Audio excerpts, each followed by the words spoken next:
Welcome, teacher friends from all over the world. I am Danielle Knight, and I am here today to bring you a PD session on tech choice and voice.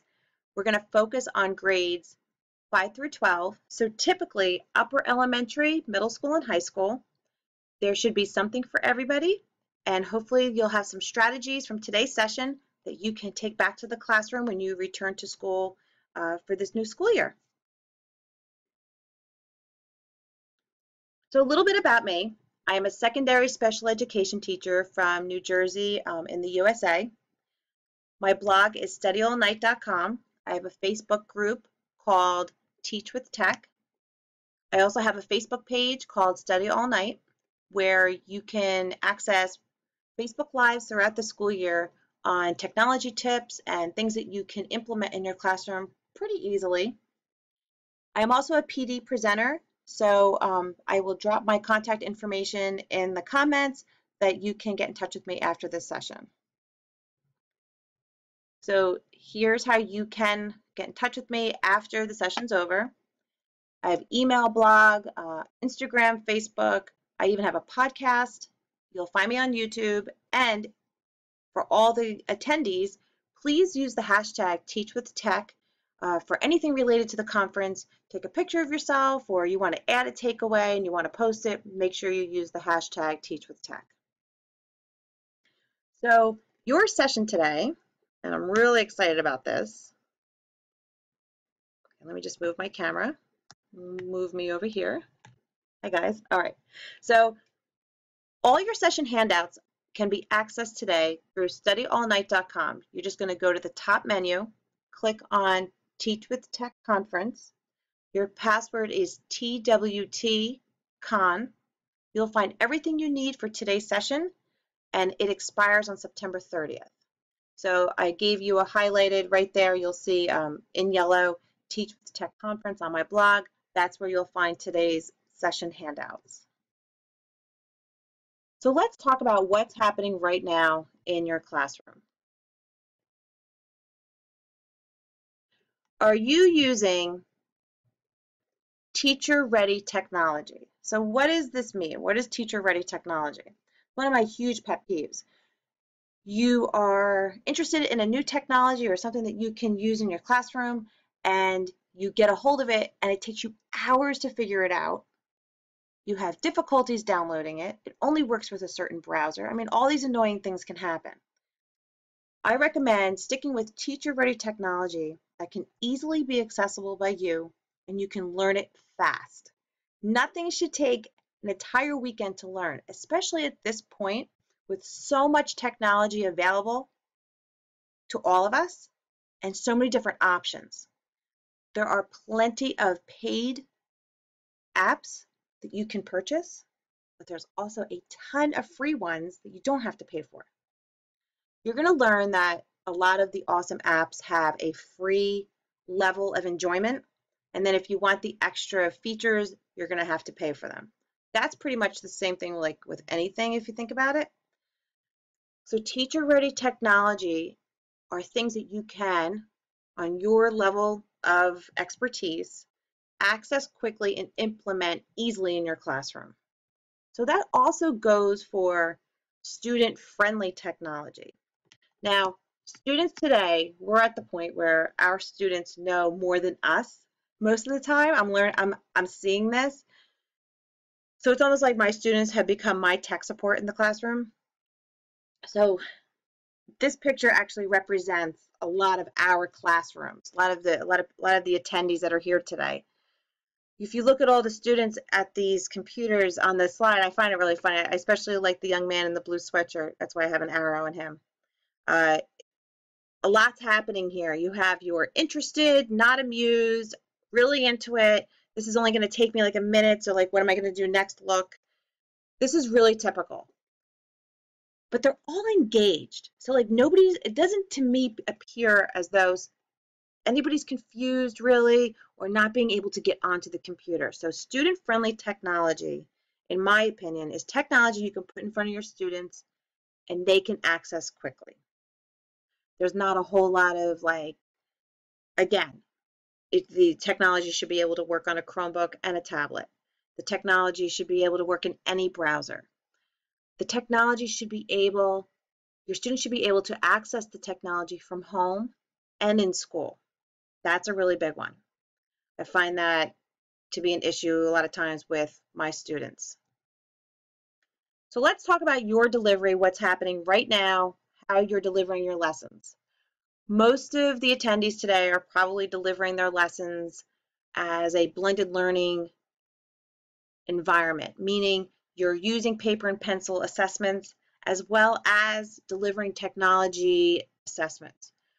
I don't want anyone to leave this conference this week thinking that they have to deliver their content through technology. It is still really important, in my opinion, to have you facilitate your lessons with your students. Be their guide. Go on the education journey with them in the classroom. You should not be putting up a video of the content. That's a cool center. We'll talk about that later. But your interaction with your student, interpersonal communication is still really important. A dental hygienist told me like a year ago, and this was a huge takeaway for me. She was like, "You're an English teacher, right?" And I said, "Yeah." "Why? What's going on?" She goes, "Well, my daughter has an English teacher, and she sits at her desk the entire class period and has a buzzer on the smartboard, and she sets a timer, and every time the timer goes off, it goes." Well, I guess it was like the ticker, and every time the buzzer would go off, they were supposed to switch their stations. And the hygienist's daughter was really not enjoying this at all because her teacher was sitting behind the desk the whole time. So somewhere along the way, that teacher couldn't navigate anymore what she was doing in her lessons. She lost what it meant to be a facilitator. She was delivering content through the technology, but wasn't interacting with her students. And it got to the point where, like, if the child went up to the teacher and was like, "I'm having trouble with this," she was reluctant to even jump in and be involved with helping the child solve what was going on, but instead redirecting them back to the technology. What would we do in this kind of situation? I would maybe go over to the student and join into the group discussion to find out what they've done so far to try to solve what was happening, what the issue was. Don't sit behind a desk and use technology as your crutch to deliver all your lessons. So your learning space. So as a middle school, high school teacher, this can be something that doesn't look typically the same as in the elementary classrooms. So here we have the good old cart. I made a slide for the cart because many middle school and high school teachers can relate to this fully and totally. So why do we have a cart? Because many of us don't have our own classrooms. Huge struggle for middle school and high school teachers. So if we were in a PD room right now, I'd ask people to raise their hand who had a cart. I am finding, though, the trend across the United States that middle school teachers do have their own classrooms, which is really lucky for you, good for you. But in high school, we're still seeing teachers switching rooms throughout the day. Now, as a special education teacher, I typically never had my own classroom. I did move room from room to room all day with a cart, and here is my cart. I always kept things on it like pens, crayons, scissors, things that I could move throughout the building quickly and easily that were my items. So when I would go to the classroom and we had different activities going on, I can go back to the cart and grab my things. So let's talk about if you are a middle school or high school teacher and you don't have your own classroom, I recommend you try to get one. I really do. I really think that for you to build a tech-infused learning space, you should have your own space. Where I taught for years, even on the weekends, different groups in the community would come in and use my classroom space. Things would be moved, things would be removed, which was a whole nother issue. But for you to build technology activities in your room, you really should have your own space. So what should you do before you go ask your administrator for this to be possible? Understand there are logistics that do have to be considered, like the scheduling, which is a huge undertaking for your administrator to put together every year. So I would say, like, if you were going to ask now, it might be too late, but for the following school year, start bringing it up maybe in the fall. You want to believe in yourself before you go ask for this. Express your commitment to the school and your students. Like, you just can't be like, okay, I want my own classroom. Give the reasons why and what you plan on doing with your own space, and be solution oriented. I mean, present how this is going to take place. Don't expect the person that you're asking to have to come up with the solution. That could be a headache for them, and it's going to save them a lot of time if you already come up with the solution. So the first strategy that I think would be really, really beneficial for people to implement easily this school year are digital notebooks. So here we have an example of interactive notebooks, which I really love, and I know many people viewing this today would agree. They're hands-on, they're colorful, they're memorable. Students love to refer back to them, but they all have in common. They take a lot of time to assemble and a lot of papers involved. And yeah, there are students that are just not into them. Sometimes I would put them in front of my students. Some would be so excited to assemble them, and then there's a whole nother crowd that's like, oh, another one. We really probably should be getting away from the interactive notebooks. If you're using them currently, keep doing it. I'm not telling you to change, but to bring up engagement and to modernize this teaching strategy, we have the digital notebook. So you can export anything from Microsoft Word, a PDF, a Microsoft Publisher file, something from Keynote. You can export them as images. And you would take those images and embed them in a Google slide to create a digital notebook. So here we have a really great quote that I think it goes back to the difference between like what a digital worksheet is and what a digital notebook is. A digital notebook, they are static. It is what you have your students do inside of them that makes them dynamic. So if you're going to do something with a digital notebook, it's not don't look at it as screen time. Maybe have your students collaborate while they work in them. Maybe have them do online research to publish a finding. They could use a digital notebook for guided notes, which you're a part of. It's not all about the content being delivered through the technology. You're still going to deliver that content. So here on the slide, I have some really great examples of what digital notebooks are. Digital notebooks can be delivered on a tablet and on a laptop or a Chromebook.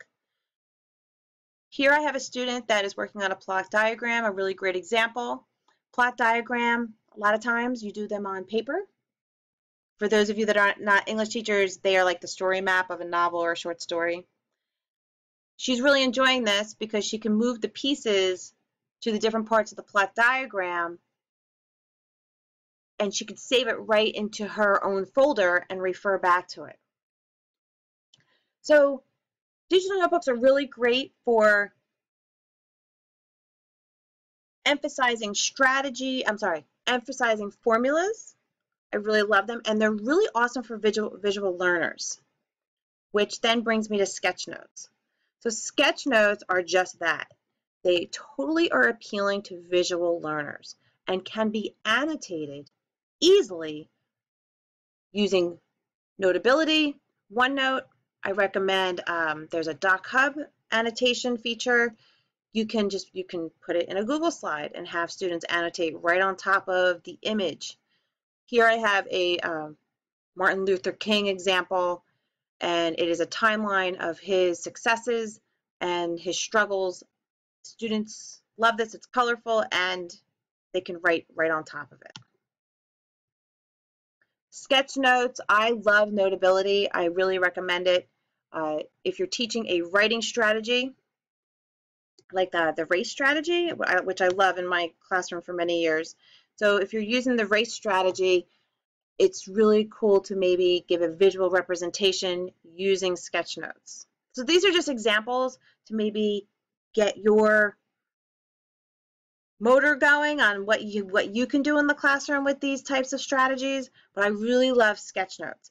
And sketch notes have gained popularity big time on paper. But the original intent of sketch notes, which a lot of people don't know, was to deliver it through technology.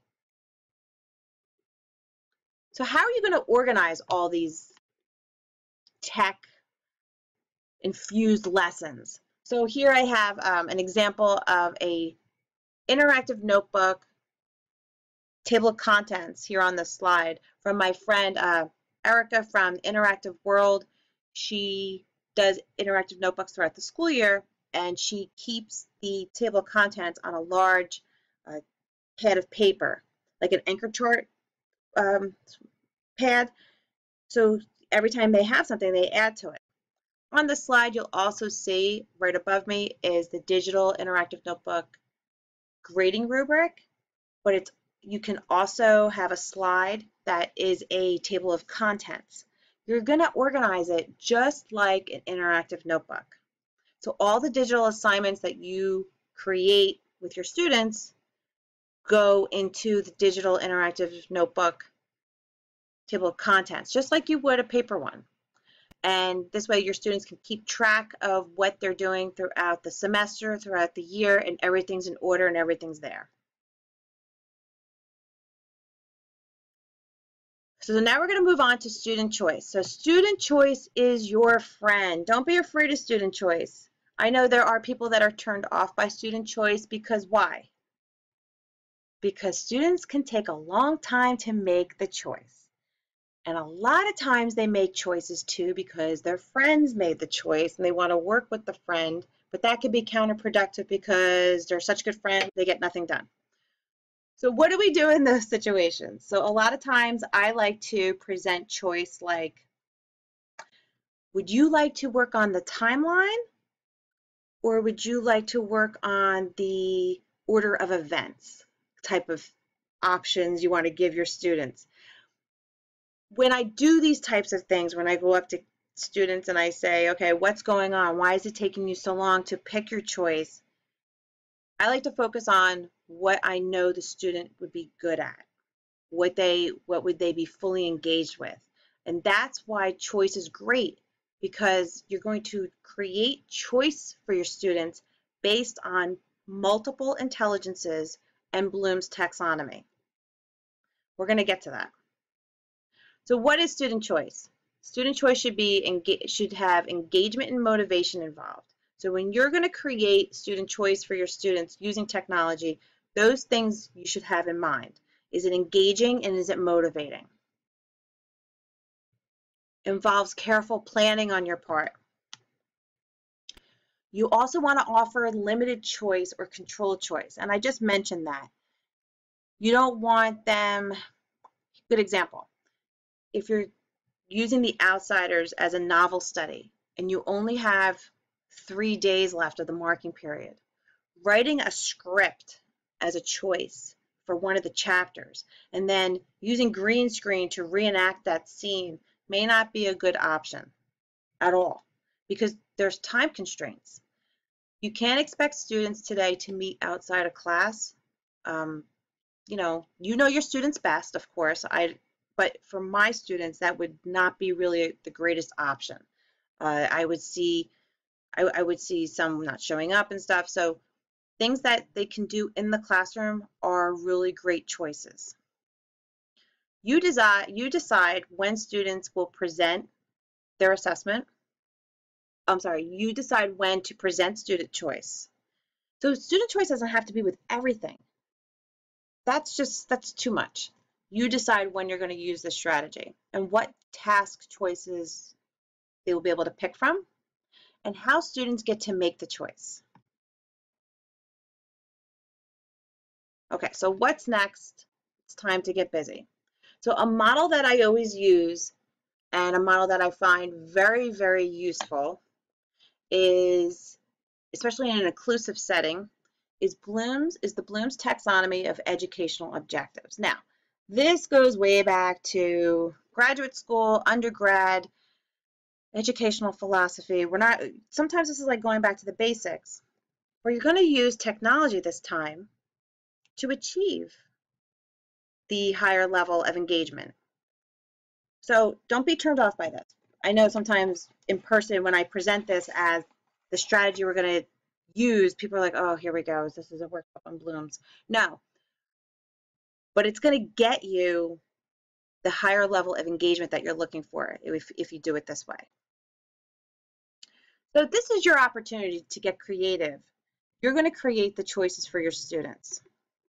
Let me move the camera again. Sorry about that. We'll put it right over the light bulb. How's that? So the technology, here we go. All right. So with technology, your students will reach a higher level of engagement. There might be some prep time off the grid, which is the same for really anything, but it's smooth sailing in your classroom, and it's going to give you the freedom to walk around with your students and be a part of the learning. So let's take a look at an example.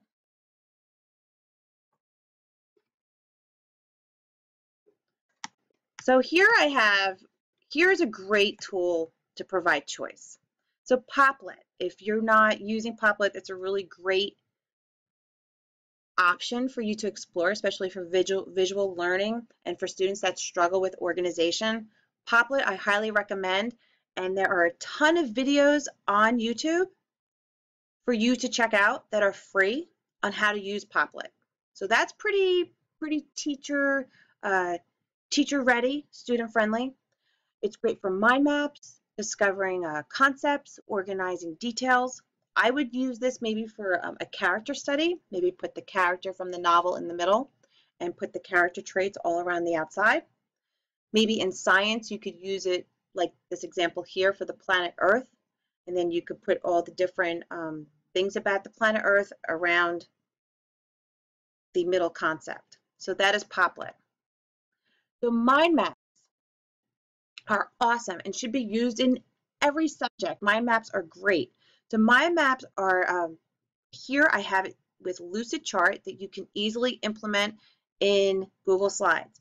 Now Lucidchart has a free level that you can sign up for, but then there's some features that you may have to pay for. If you like it and you want to continue, you can explore them on your own. This is a great tool and students find it pretty easy to implement. So this is Lucidchart. And then we have the Doink app. Now there's a session during this conference on Doink app, so I'm just going to touch upon it quickly. If you're not using green screens in your classroom, especially in middle school and high school, don't hesitate. You can get the resources rather inexpensively for your classroom and set them up quickly. Students love green screen. Green screen's where it's at, and you will see the creativity go off the charts, and you're going to have fun with it too. So the Doink app, again, there is a free level, but then there's also a level that you would pay for. So stick around in the conference. You will see a great presentation on Doink app by Anita Goodwin. So she'll talk more about that, but that's definitely a strategy I think you should explore to bring up engagement and use technology. One thing about Doink, though, or any kind of green screen activity, you have to monitor it. You can't let students go off on their own without your supervision to do this type of activity, especially in middle school and high school.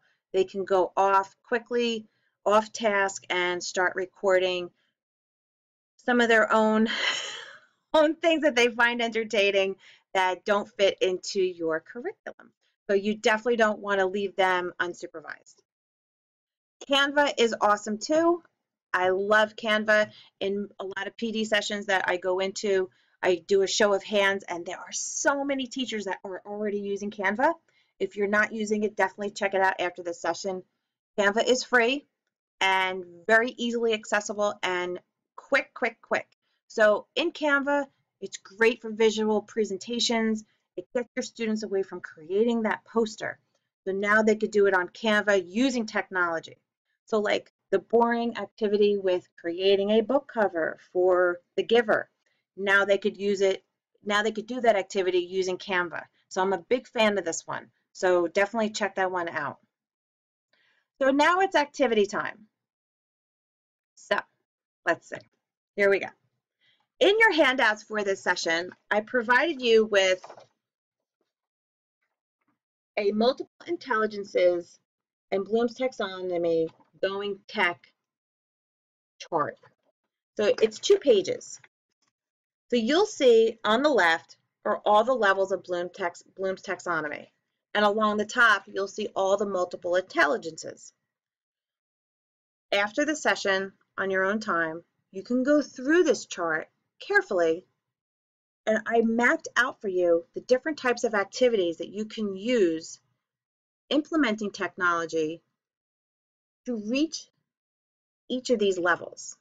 So for example, for a visual learner to reach the level of remembering for Bloom's taxonomy, so if you are a visual, so for a visual learner, for remember, you can have a student create a mind map or some kind of chart. They could do something in Google Draw, create a Google slide presentation, a Prezi, pick collages, awesome for visual learners. They could draw a map. If there's a child who has awesome musical intelligence for understanding, you may have them do something with Doink, a green screen. So you can go through here. I mean, the level goes all the way up to creating something, and a lot of the upper level, more engaging, more difficult, more challenging activities, I recommend that you have your students do collaboration. Collaborating is not done enough, if you ask me.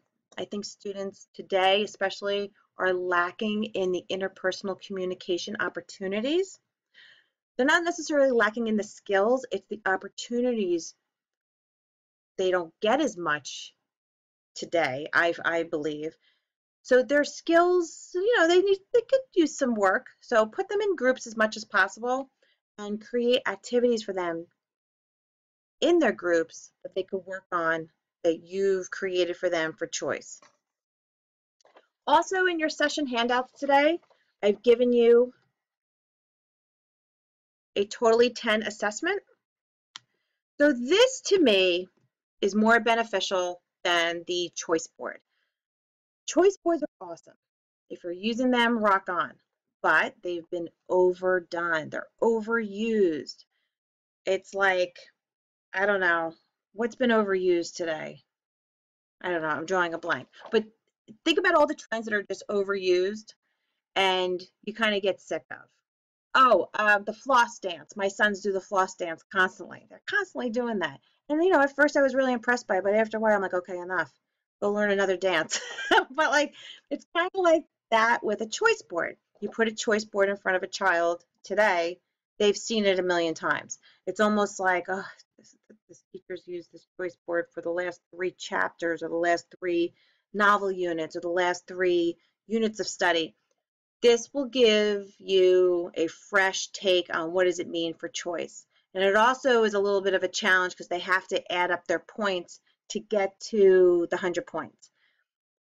So listen, I struggle with creating these sometimes because I'm just like, oh my God, the points don't always add up perfectly.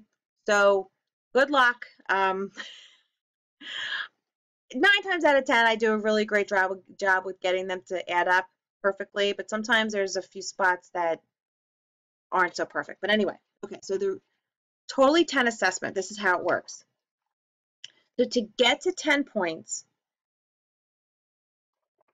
there's different levels. So the first level is 2 points. The next is 4, the next is 6, and the bottom one is 10. So this is how it works. You have to pick assignments throughout the totally 10 assessment to get to your 10 points. And you'll see that the 2-point assignments are the lower levels of Bloom's taxonomy. And then it goes up from there. So your 2-point assignments should be just that, worth 2 points. They should not take a lot of time, and they should, like I said, follow the Bloom's taxonomy. When you create this, and I give you a blank one in your handouts today for you to, and it's editable, so you can go in and make all the changes you need. Use this handout to create your assignments for this handout. I do provide you in your handouts with the example from me. You do get a blank for you to create your own, and you get the handout of all the examples of things that you can use to create your Totally 10 assessment. From there, you would give your students the Totally 10 assessment, maybe give them a few days to work on it. I find 4 days enough. And then maybe on the 5th day of meeting, you can have them present their assignments. Sometimes I've even gone beyond the 4 or 5 days, and then we go into the next week. Sometimes on Friday they leave and they're not quite finished, but then they show up on Monday and they're just where they left off on Friday because they didn't do anything over the weekend. So time constraints are important. Don't give your students too much time to work on something, because that's what's going to happen. Like, that's what they do, is they use the too much time to do a lot of sitting around. So give them less time, but maybe in the back of your head you say to yourself, okay, I'm going to give them 3 days, and then on the 3rd day I'm going to take a look at where they're at, and then maybe give them another day. But don't tell them that. Let them work hard for those few days and then see where things are at. For access to different websites, you know your district's policies on things. It's up to you to have access, go by your district's access and policies. Also, please keep in mind when you assign these things, I mentioned earlier in the presentation, not all students have access at home. So make sure when they come in the classroom, all your technology is working and things are ready to go, so there's no time wasted. That's really important. No time wasted. So in a building that you are starting to explore different strategies, I think it's really important that you develop relationships with other teachers in your building that you can collaborate with. And a lot of times we don't have this luxury to have colleagues that think like us or are just as excited for things like we are. There are Facebook groups that you can join, and I mentioned one earlier, Teach with Tech, the Teach with Tech group. There are so many people in there that ask questions and things get answered fast.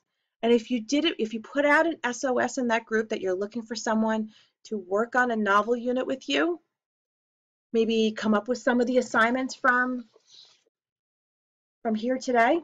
Wait, I'm upside down, sorry. From our assignments today, you'll find someone, maybe somebody near you. Here in New Jersey, I have access to lots of teachers around me that if I sent them a text or, gave them a phone call, hey, you want to work on something with me, more than likely, they're on board. Teaching in a building where you have difficulty finding people to collaborate with could be lonely. So find someone that's like-minded like you, that is also using technology and can help with things that you're struggling on. And exchange. Don't always be a taker. You want to also be a giver. So you have a great relationship and they'll want to collaborate with you. Just like what we teach our students, it's important for teachers to be like that as well. Well, thank you so much for tuning in. I hope today you got some great information. Please access your handouts. I definitely think these handouts will help you in your lesson planning, and the Totally 10 assessment is a great way to kick off things for the school year. Your students will like this. They'll stare at it for a few minutes and you'll see them trying to figure out what they can complete to get their 10 points. So thank you very much, and I hope you got information that can help you. Thank you. Oh, make sure you comment for additional links and stick around for our next session.